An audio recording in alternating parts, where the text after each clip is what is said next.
Media Storm, live at the London Podcast Festival, King's Place, London.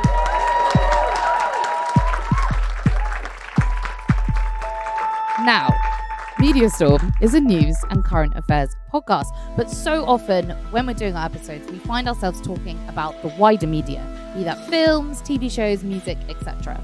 And an example of that would be our episode, which was about sexual health and STIs, much to my parents' mortification. We had a script editor from the Netflix series Sex Education to come on and talk about how much of a role the wider media and pop culture does play in shaping our attitudes, our behaviours on these subjects. And on that note, a huge part of the wider media that we often find ourselves referencing is comedy, stand-up, comedy podcasts, various comedy shows, and you can really communicate such a huge amount through laughter. So that's what we're going to talk about today, the cultural power and responsibility of comedy, so-called cancellation, and when, if ever, jokes go too far. So it's time to bring on our guests. Our first guest is a comedian and writer who has gigged across the UK and internationally. Her show, Ellipsis, enjoyed a sellout run at the Edinburgh Fringe last year, transferred to the Soho Theatre here in London, then she brought it back up to the Fringe this year, along with another show called Irresponsible. That's right, one woman, two shows. Everyone, welcome to the stage, Isabelle Farah. Here she is. Hi, hello. How are we recovering from the Fringe? It's been, a month now? Not recovered at all. No, definitely still. Oh, no. I'm just about, I think physically I'm just about there. I'm still kind of like getting out of like fight or flight mode, which I feel like I spent the whole month like just going like, flyers, posting social media, blah, blah, blah, blah, blah, and then you're like, okay, right, I don't need to do any of that anymore ever again. Just back to pictures of my food. Our second guest.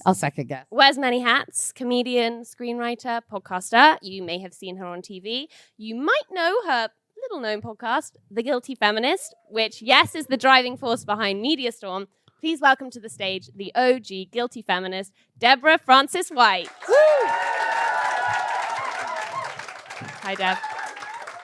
You've practically been living at King's Place for the last week or so. How have your shows gone? Very, very well. We did a mashup episode with Brown Girls Do It Too, called Brown Guilty Feminists Do It Too, or Brown Girls Do It Guilty Feminist. I don't know. That was an eye-opener because I banished my producer/husband from the building and said he wasn't allowed to listen to the edit so I could speak freely about sex. If you don't know, Brown Girls Do It Too is about sex. And they are just so frank. And I wanted to have a go at that and not going, oh my God, it's so embarrassing to talk about. So I thought, no, I want to be like them. And so I talked frankly about sex in this building. And it was, I have to say, very liberating. Love it. Yeah, listen to the episode. My husband will not be. He has promised me, if you see him, don't ask, don't tell. Well, let's kick off, shall we? Okay, so comedy and news, they so often merge. We saw this most recently when comedian Joe Lycett went on BBC's Sunday with Laura Kuenssberg. We're going to play the clip because I tried to explain it in a practice and it didn't really work. So we're just going to play the clip. What did you make of it? Now have you calmed down? She has to go from the campaign to the country, but tell us honestly what you thought. Well, so you said earlier that I'm not left or right. I know that there's been criticism in the Mail on Sunday today about lefty, liberal, wokey comedians on the BBC. I'm actually very right-wing, and I loved it. I thought she was very clear. She gave great, clear answers. I know exactly what she's up to. And I think she's most people watching at home who are worried about their bills are going to feel. Point, Joe. Forgive me. There's a I'm serious not being sarcastic. She said that there was a big package of help coming this week for people to help pay their bills. She was very clear what she said, and I think you know exactly what's going to happen. I think you're reassured. I'm reassured. I think the haters will say that you've had 12 years of the Tories, and that we're sort of at the dregs of what they've got available, and that Liz Truss is sort of like the backwash of the available MPs. I wouldn't say that because I'm incredibly right-wing, but some people might say that. But the consensus, though, in politics is often wrong, right? Yeah. I mean, it's often wrong, and we often don't know what is going to pan out. Yeah. Well, as Liz said there, she said it would be wrong to predict the future, even though loads of people have predicted that we're going to have real issues with paying our energy bills. But, I think she's right to just sort of basically say, well, let's not predict and see what happens next week. I think she did the right thing there. Well, there's a lot of laughter here. But there wasn't in Parliament. There wasn't in Parliament. An MP found this so seriously offensive, it was actually raised in Parliament. Like the issue of comedians being on politics shows was actually raised in Parliament. Was this a good way of pointing out the certain failings that could have been there in Liz Truss's plan? Or, is there a time and a place for comedy? I think it was perfect.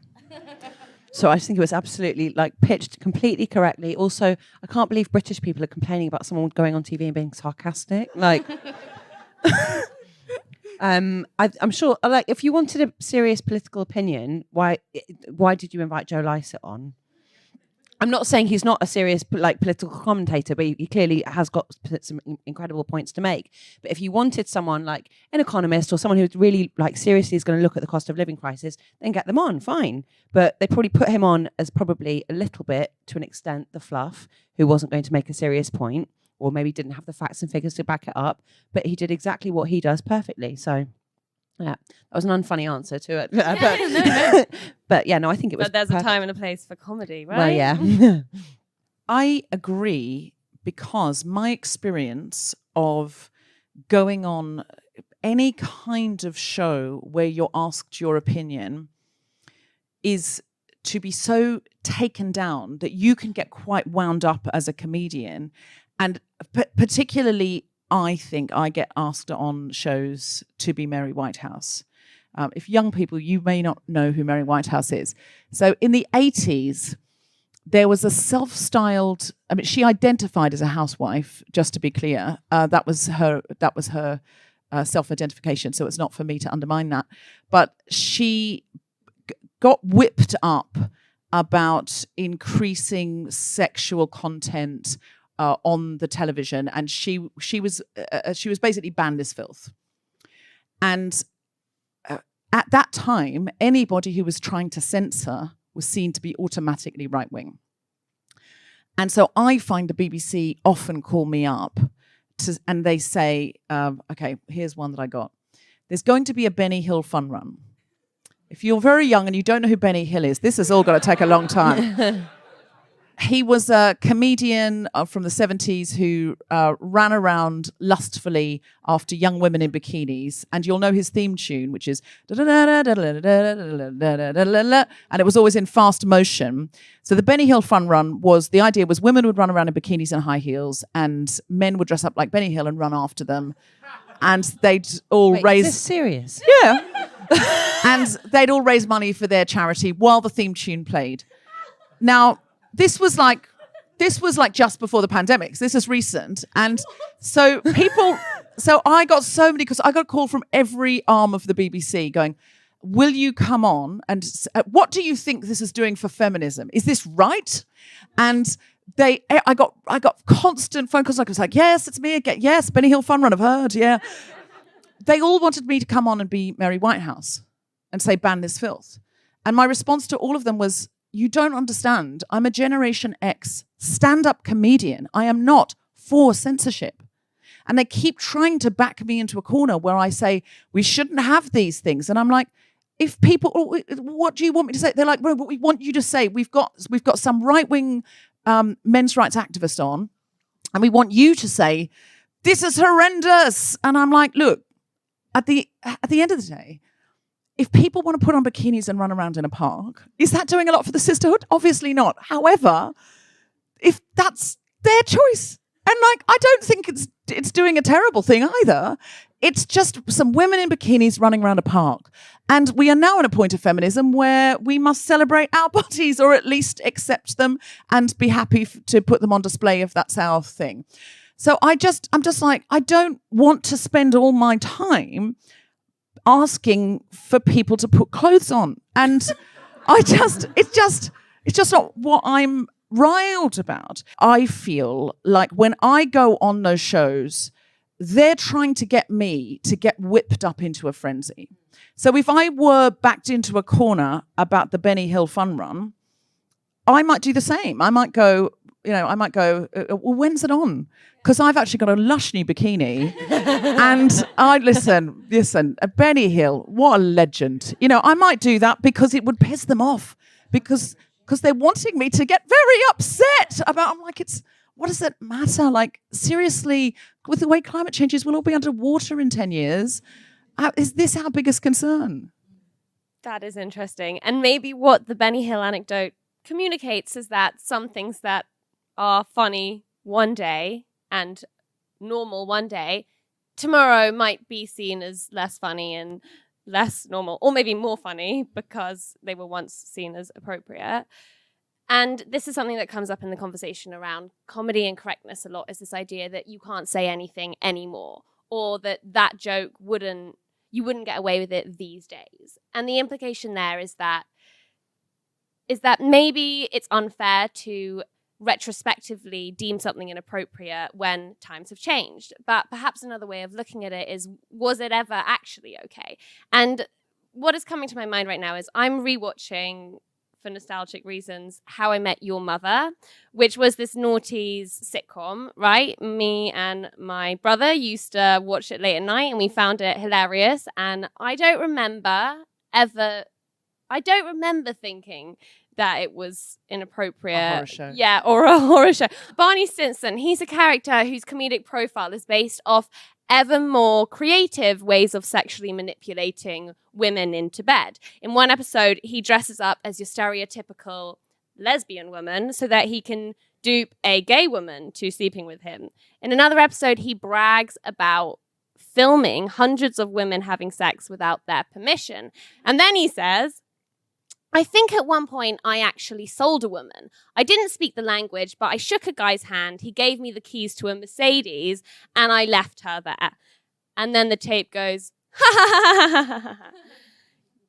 yeah, was that ever okay? Like, did women who have experienced sexual trauma ever think that was okay? Did Chinese people watching it ever think it was okay when the all-white cast dressed up as Chinese people and put on very heavy accents? Did plus-size people ever think it was okay when Ted, the main guy, breaks up with the woman he's dating because she used to be fat and he's grossed out by this? Was it ever okay? Or do we just have more exposure now to minority voices weighing in on the cultural conversation? No, it was always structurally violent. It was. I just saw an incredible show by Grace Petrie. Some of you will know her, protesting, and his show's called Butcher Do About Nothing. It was in Edinburgh. I don't know if you saw it. Absolutely incredible. And she tells the story. She says for her, growing up in the 90s, she said it wasn't so much being gay, which her parents were, accepting of. It was being butch. And she tells the story of watching every bit of lesbian content. But the lesbians on the screen, the rare events, they were always very femme. And she said, so the first lesbian wedding was Ross's ex-wife on Friends. And she said, but I watched these two beautiful femme women, or beautiful in the eyes of the patriarchy, femme women getting married. And she said, as a young butch person, I didn't see myself represented until there's a butch lesbian who comes up at the wedding and asks Phoebe to dance, and everybody laughs. And she said the entire joke is that someone like that would dare ask Phoebe to dance. And Phoebe, I recently rewatched it, having heard about it, and Phoebe says, oh yeah, that'd be right. She says, do you want to go and get a drink or something? And she says, oh yeah, that'd be really lovely. And Phoebe clearly doesn't understand that this woman is actually asking her out in a romantic way. And she said, as a kid, she said, it broke my heart because I was like, I'm never going to be able to ask a girl out or to dance. Everyone will laugh. The impact of that is, I never even noticed that. Never even. I was thinking, wow, it's really great that before gay marriages or equal marriage was even legal in any part of America, they were showing this, what was effectively must have been a commitment ceremony. That's a big step forward. But if you're not in that position, you don't know what a punch in the stomach it is. It's tough with older stuff because then I grew up with Little Britain, and I remember quoting it obsessively at school, and I think I'm not sure how I feel about them taking it offline, like off air, and I think there is a conversation to be had about stuff that was made before, or like in the before times, I don't know, like 10 years ago, 15, 20 years ago, and just say like, we can watch this with a critical eye now and just say, actually, I don't, like, you can't do that anymore. And I don't think it was ever acceptable. It's just that the narrative has changed a little bit. It's tough to turn around and just be like, no, let's remove that from Netflix. Let's take it off iPlayer. You can never watch it. Do not speak of it. It's just small Britain forevermore. I mean, the past is problematic, but also any request for progress now is the request for now to be problematic tomorrow. You can't have progress and then go, we want the whole of history to reflect now. Like, it can't.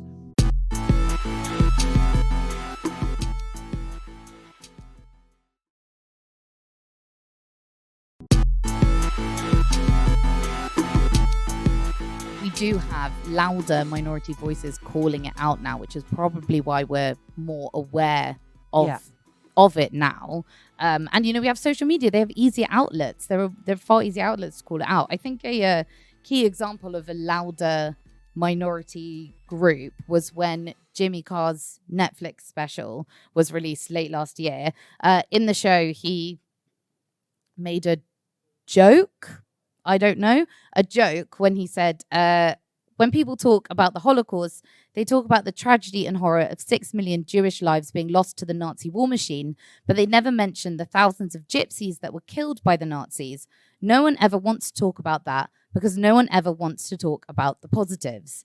And this is in a 2021 special, I think. Wasn't it? And, you know, when actually this media storm was happening about this joke, this line, you know, I was at a family gathering and a lot of people in the older generations of my family are going, it's just a joke, it's a joke, that's what people do on Netflix comedy specials. And a lot of people in younger generations were going, how is it funny to talk about genocide in that way? That's not funny.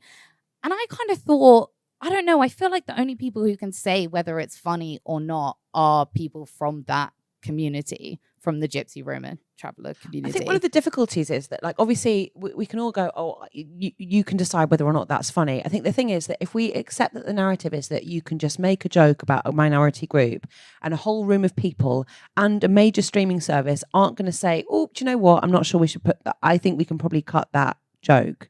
And it's the fact that that's gone through layers and layers of production and a whole room, and it seems that it's totally acceptable for him to make that joke, and he's not with no question at all. Yeah, and people go, well, they found it funny in the room. I'm sure there were a number of people who didn't find it funny as well, and it's that it's still totally like, okay, when no one's going to at some point say, do you know what? If we've got to cut 7 minutes from this special, which they potentially did, let's cut that joke. Actually, we don't want this on our service. And it's perpetuating acceptable racism, which I think that some people in this country do still have about gypsies. And I think that maybe some people did find it funny in the room, but you don't know whether that's nervous laughter or whatever. And I just, I guess as a corporate responsibility, I'm not sure whether like Netflix have ever got a thing where they go, no, actually, we're going to blanket stop that. I don't think they do. But yeah, louder voices. Sometimes people say, well, it's just not funny. And my response to that is, if it really isn't funny, it's not dangerous, it's not powerful. There's no danger in non-sticky comedy.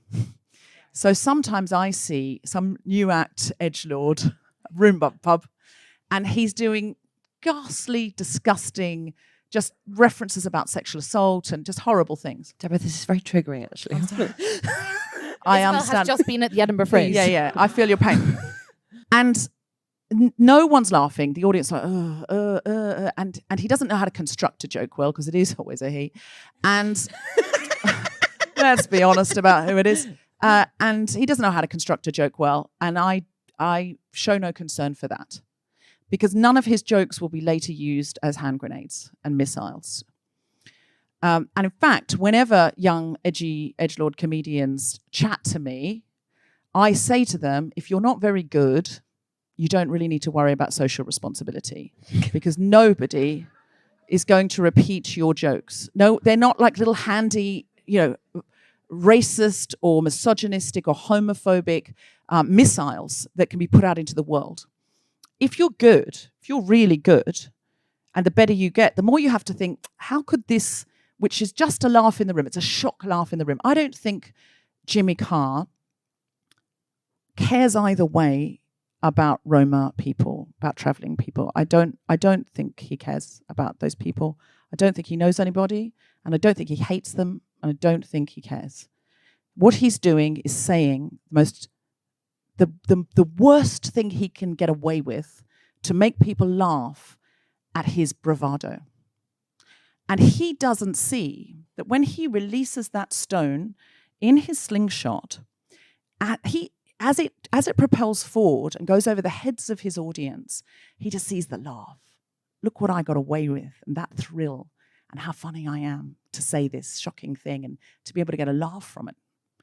He doesn't see that it goes outside the studio, keeps traveling, and all of the people watching Netflix hear that as well, and the millions of people around the world that watch it. And then he doesn't see where it lands, because I tell you where it lands. It lands outside a traveling populations camp where some teenage kids whose dads have said, have made slurs about those Roma people and said horrible things about them.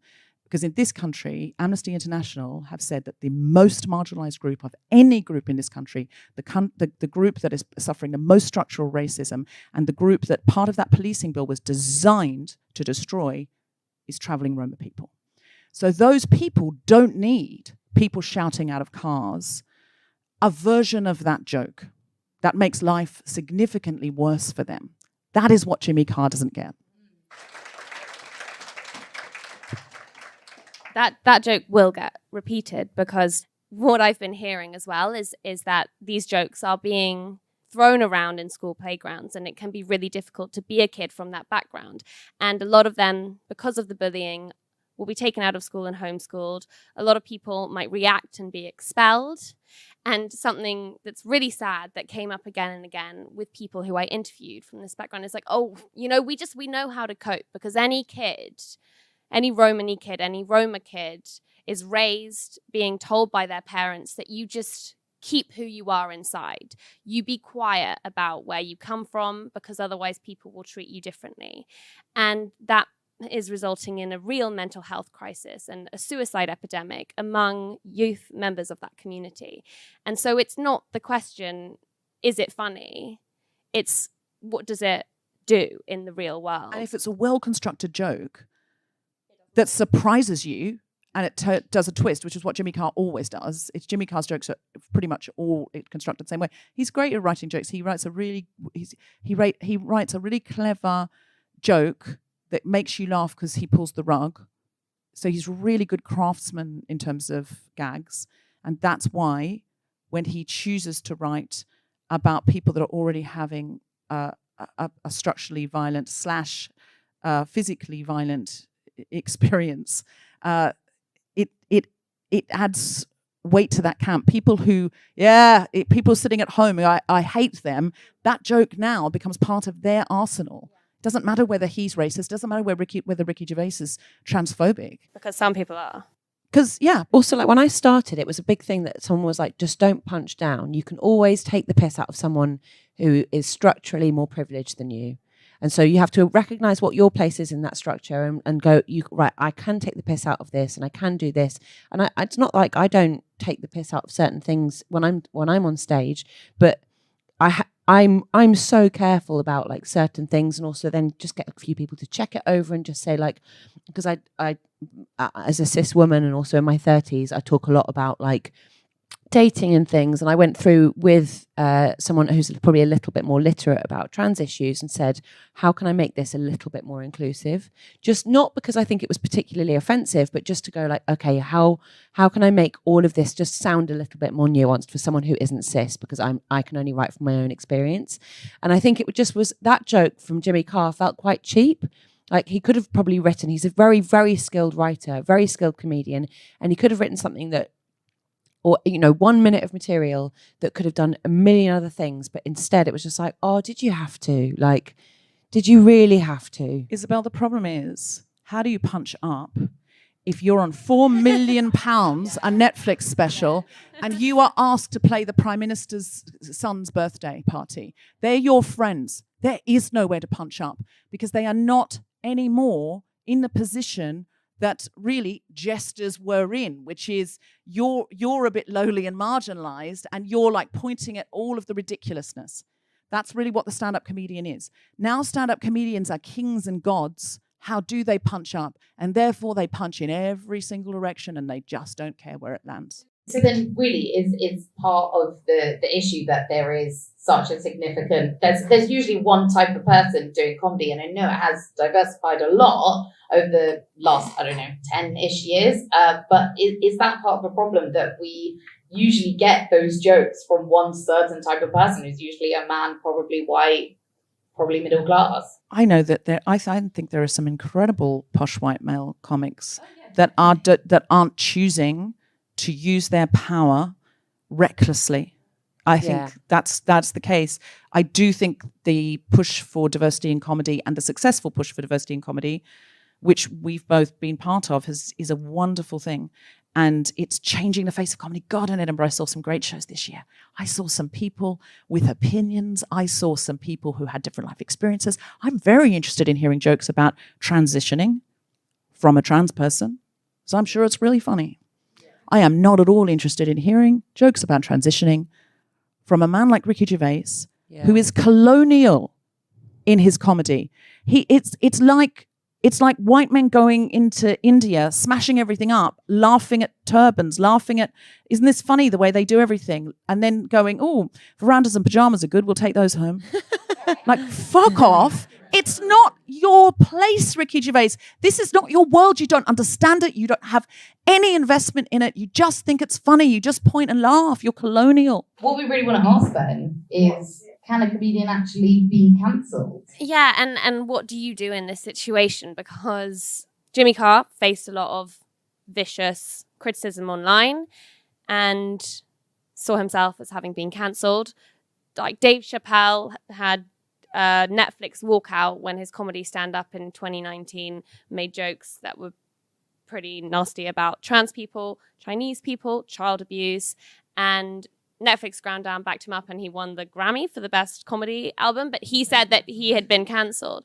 And then when venues do actually cancel, like Helena, what happened with Jerry Sadowitz, the Fringe? Yeah, so I think one of the most recent examples people might point to is that at the Fringe this year, a comedian called Jerry Sadowitz was doing a 2-night show. His second show was cancelled after, in his first show, there were a lot of complaints about him using the P word for Rishi Sunak and also flashing his penis to the front row of the audience. Which may or may not have been a prostate, not prostate, sorry, a prosthetic penis. But yeah, so he was the show was cancelled, and then there's facts about that, but there's cancellation looks different to different people. Like, what is it? And just a small little side note. Jerry Sadowitz and I have the same PR, and apparently his ticket sales for his other venues doubled after that. So I heard that he sold out the whole run around the country. His whole run. So I rather wonder if that wasn't a publicity stunt. Not so cancelled now, is he? Yeah. I thought it was possibly a publicity stunt, but this is the thing. There is an obvious contradiction of people standing up and saying, "I'm so cancelled" to their on the Netflix stand-up show. Yeah. Like, does it exist? Is it a thing? I don't think, because also, the thing is, ultimately, the venue cancelled him. The venue cancelled one performance of his. He had one performance, and I guess there is the whole thing of like, right, well, previously you could have said that and got away with it for years and years and years, and now suddenly someone has said, you know what, that's not acceptable in our house. Like, and that's the line they've taken. For better or worse, and I don't personally, I agree with it, but then I see that a lot of people don't agree with it, and I are absolutely horrified. And my PR said to me, I said, well, I mean, he could have just not said that word, and did he really need to get his dick out? You know, it's questions we all ask ourselves.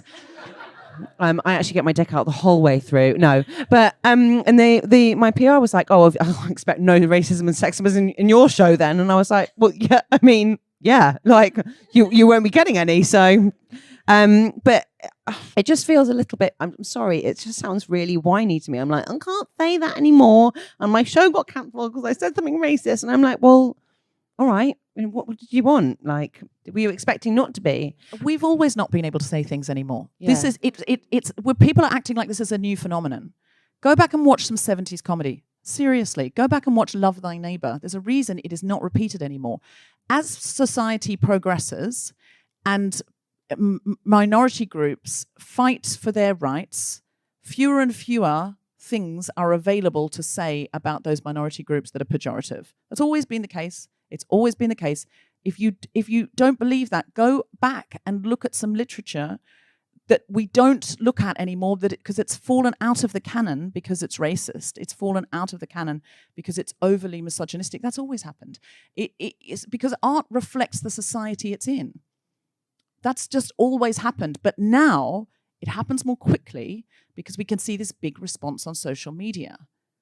But what I notice is some of these edgelord comics, not to harp on Ricky Gervais, but also to harp on Ricky Gervais, what I don't see Ricky Gervais saying is, I don't see him using any slurs for gay people, and I don't see him saying anything homophobic, even though when he was young, that was common in comedy, and it was popular in comedy. He doesn't do that now because society would, the majority of society would go, ooh. What he does is he plays with the edge of progress. So where's the progress? Where's the progress? And can I mock that? Can I mock that progress before most people have decided, yeah, we don't want to be like that. He's not using racist words. So I think these guys are clever. I think it's always been there. That's very generous of you. But I think they're clever about this. They're strategic. They're strategic because they're choosing, because they're not saying anything. They're not going, I just want to be, I think comedy, we should be allowed to say anything. They're not using, Ricky Gervais is never going to use the N-word. He's never going to use it. Jerry Sadowitz is much less successful and much less famous and much less well paid because he does. So actually, what you're kind of saying is it's not just we're making these jokes because freedom of speech, and because they're funny. It's we are making the jokes that are at the brink of unacceptability because that is our brand. Yes.